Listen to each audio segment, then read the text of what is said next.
Hi, this is my episode 2, I guess, number 2 about weight loss.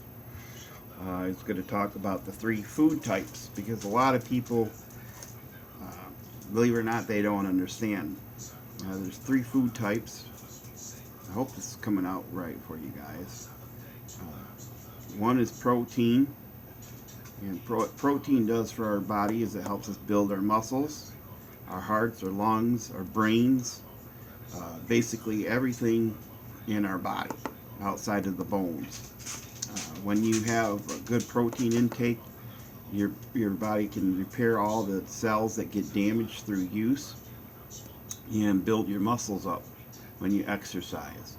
If you have a low protein intake, your body will prioritize your organs over your muscles. You can actually lose muscle mass. That's important to know when you're trying to lose weight because the more muscle mass you have, the more calories you burn just sitting around at rest, let alone when you're actually exercising. So you got to make sure you get your proteins every day. The second type are carbs, short for carbohydrates. They're fuels. And I draw a little picture of a fire here, no wood, no fire, no carbs, no go. And you see a lot of action here, the wheel spinning, the dude driving his bicycle. And I know I'm not a great artist, but basically, uh, carbohydrates are what fuel our body and keep us going. They're important. Without enough carbs, we won't be able to accomplish a whole lot because we'll run out of steam. And then the third is fats. Fats are stored fuel, okay? And you can see here, it gets stored like a gas can. We all understand that the fuel in the gas cans isn't at work. It's not being burned, but it's ready to be put to use if you put it in the engine. And you see, this is what happens when you have excess carbs. You get fat. That's a fat person. He's got a lot of fuel stored up. Basically, we call it, a double chin, a spare tire. I drew a picture of a little spare tire here. That's what it starts to look like on us when we start to get overweight. Carbs are sugar or food that turns to sugar easy. And when you have excess sugar, it gets stored as fat in your body. So when you consume fat, it's already stored energy ready to put to use. That's why the two are closely related. However, your body can control the intake of fats much better than the intakes of sugar. These are important to understand because a lot of people don't understand the difference. When you're overweight and you're trying to lose weight, you want to keep your carbohydrates down because this guy here, he has a lot of fat, just like I do. I still have a lot of fat left on me, and that's stored fuel. So I don't need to be eating a lot of fuel in the process of losing the weight. I want to keep my carb intake down and keep my protein intake up and keep healthy fats so my body can make cholesterol to heal itself. I know I'm not the best artist, but trying with visual aids, not like I'm a whiz at making videos and whatnot. So it's important to understand these 3 basic types of food so you don't get caught up in all the hoopla. People say, oh, carbs aren't bad. Technically, they're not bad, but technically they're not good when you're already overweight, when you're already storing extra fat. They're not going to help you lose weight. You want to keep your intake of carbs down to a minimum. If you keep them down low enough, you'll actually go into ketosis where your body will automatically start burning fat for energy. And that's ideal for weight loss. But it's not ideal to live there.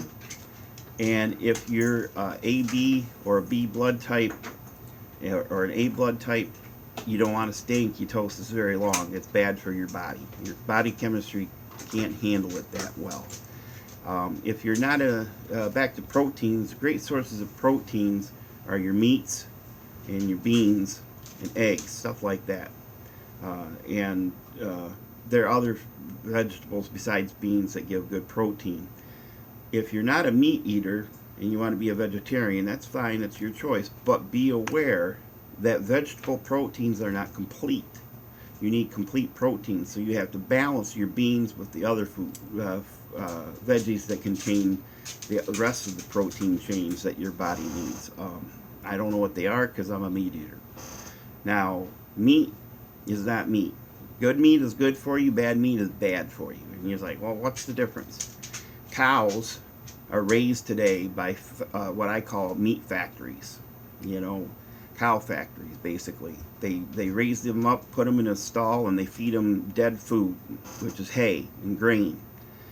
And the cow is not built for that. It's not engineered for that. It's not created for that. It's not evolved for that, whatever your terminology wants to be. God, I'm a Christian. I make no apologies for it. I believe God created that animal to be wild, to eat grass all day. And that grass is live, and it's living, and it's changing. And it's a scientific fact that its mineral content and vitamin content changes throughout the day. So it's basically God's little pharmacy for the cow.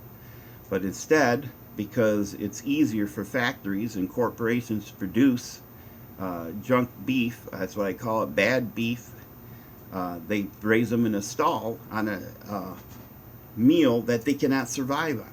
They can't. That's why they have to introduce the antibiotics and the growth hormones, because they're living in a stall, eating dead food, and without it they get sick and die. That's why it's loaded with antibiotics. And because they're not moving around and exercising, they need growth hormone to build the muscle, because they're basically, you know, stuck in that stall. And I'm not a big PETA person, but it is a cruel way to raise an animal. And because of it, the cow, and they do this with chickens too, and overcrowding, their stress levels are high. So they're eating food that's bad for them, getting the antibiotics to survive, getting growth hormones, and their stress levels are high, which causes them to store cholesterol, bad cholesterol. And their fat becomes saturated fat, with lots of saturated fat in the meat. Saturated fat means the meat is inside all the muscle cells, because we eat the muscle. So, to give you an example, factory beef, that's what I call it, what you buy at your local grocery store, contains 9 times more saturated fat than healthily raised 100% grass-fed cow does, like 100% grass-fed beef. To put that in perspective, you go to the grocery store, you buy yourself a 1/4 pound of hamburger, and you eat it on Sunday. I go to the grocery store and I buy 9 1/4 pound hamburger patties that are 100% grass-fed, and I can eat it 9 days in a row and have ate just as much saturated fat as you did in one day. So not all beef is good. You got to get smart. Stop eating the factory garbage, because that's all it is garbage. You're getting pumped up with saturated fats. Because it's not eating grass, its mineral content, vitamin content is low for you, so it's not even giving you healthy nourishment. And you're getting antibiotics and growth hormone into your system. So you want to avoid that, and it happens with chicken also. Ironically, if a fish farm is trusted, fish is actually good, because you can't overcrowd fish because they won't grow. So they have to give the fish room and to swim around, or else they won't grow, and they'll be selling salmon like this big. So they gotta have, you know, plenty of room for that salmon to get up to that 25-pound weight or so that they want to sell at. So, but you have to know if they're trusted, because if they're just out like the ocean front or something, they might be getting loaded with mercury. So you want to know the source of that. So when you see these things, you understand that it's important to watch exactly what you're eating. I myself don't trust GMOs, because nothing's been experimented on, but I watch how much I eat. If it's a GMO, I try to avoid it altogether. Another important thing to understand is systemic pesticides used on vegetables and fruits. You want to make sure your fruits and veggies are organic. because systemic pesticide is sprayed on the little itty bitty seed, and it grows into the plant and into the fruit, and you can't wash it out. So if you eat a tomato grown that way, you're eating pesticide. I don't care if you wash it 1,000 times, you're eating pesticide because it's in the plant, in the leaf, in the flower, in the pollen, in the fruit. And it's bad for us. We don't know. No experiments ever been done to see, based on X consumption over X number of years, what's going to happen to the human DNA. But we do know that it nearly wiped out the bees in the pollinators. The pollinators are people who run these big mega, like 3 billion bees worth of, colony, and they go around and they put their hives up and they let their bees pollinate your crops, and they get paid. That's how they make their living. One guy lost his entire colony, 3 billion bees, because of systemic pesticide. It's why the bee pollinators, once they figured out what was going on, refuse to service any field that uses systemic pesticide. And the almond industry didn't care, and that's why almonds are so expensive today, because they're not getting the yield they used to. So, due to the bees. Because there's no bees there to pollinate it. And the pollinators won't do it because the almond growers refuse to change. So you definitely want to go organic, or you're eating bad stuff for you. When you talk about carbohydrates are classified by this fancy word called the glycemic index. It goes from 0 to 100. Basically what that means, it's like a measure of how fast your body can turn the food into sugar. Thanks, honey.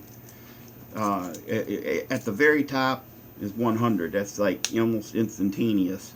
At the very top is high fructose corn syrup. High fructose corn syrup is at the very top because even though it's sugar, it's an unbonded molecule. What that means is the molecules are just sitting there next to each other, and they're not sharing electrons, but they're attracted to one another. So it's the two different types of sugars in there, and they're not happy. They're not going like this. They're just sitting there close to each other, attracted to each other electrically. It hits your acid, boop, breaks apart, goes right into your bloodstream. It's like mainlining it. It's like if you took sugar and shot it in your veins. Right underneath it, at like 99, is processed sugar. It takes a little bit longer, but not much longer.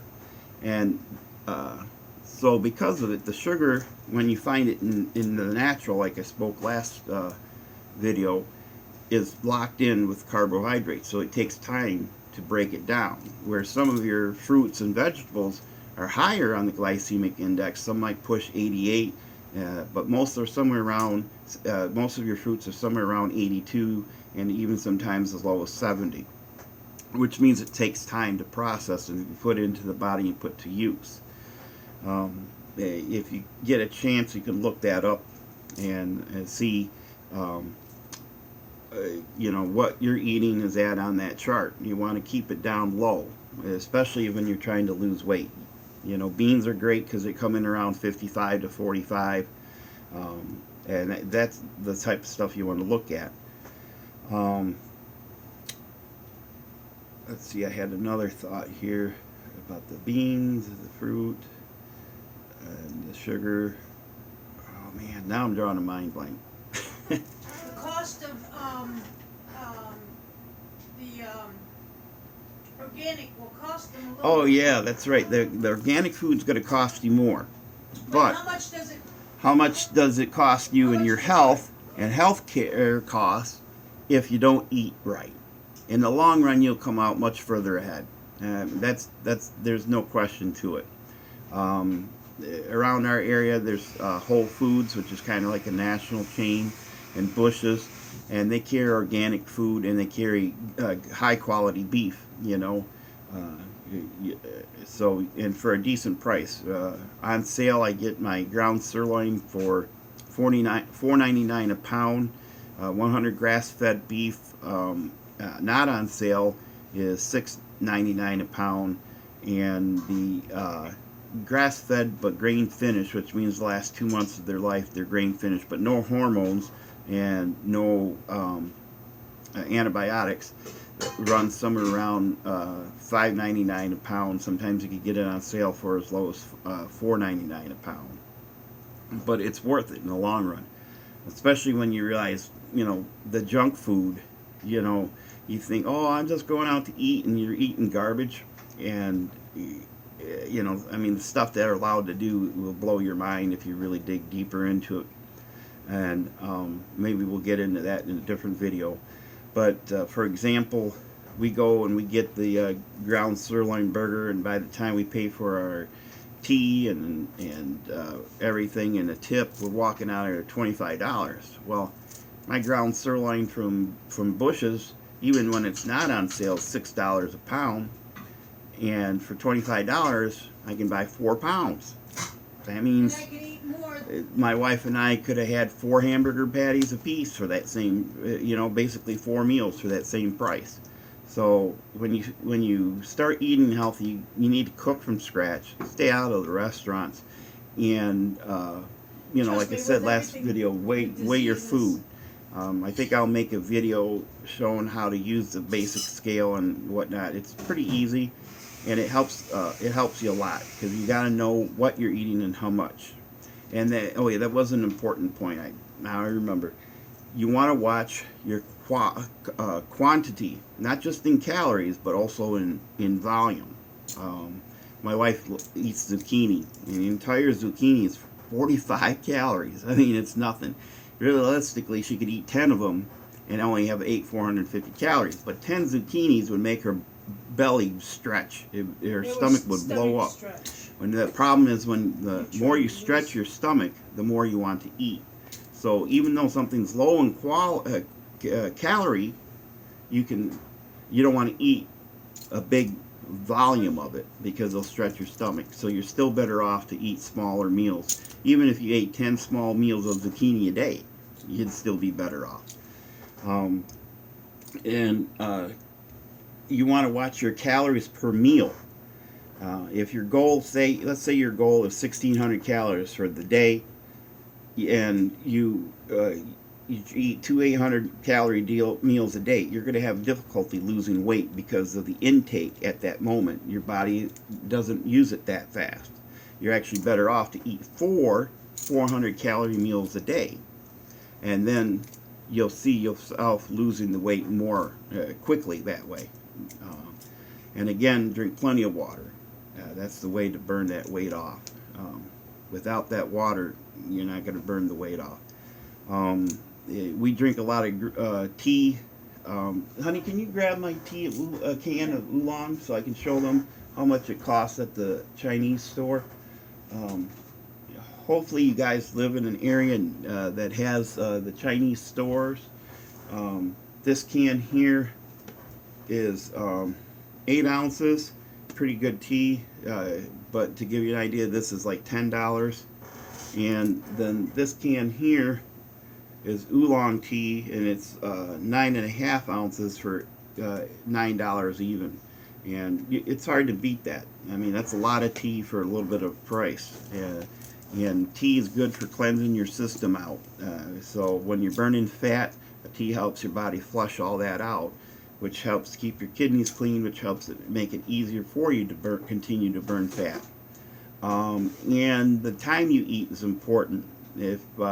Try not to eat, I'm sure everyone's heard this, 3 to 4 hours before you go to bed, because that's important, because otherwise it's sitting in your stomach, you're sleeping, and your body just stores it. That's all it does. It's automatic like. And I myself, this is about a 20-ounce mason jar. I guzzle one of those before I go to bed. That helps make sure your body has the water it needs to burn fat while you're asleep. So hopefully this helps. I guess this is part 2, and coming up on 20 minutes, so I'm going to go ahead and stop and hopefully record something again soon. Thanks. Bye.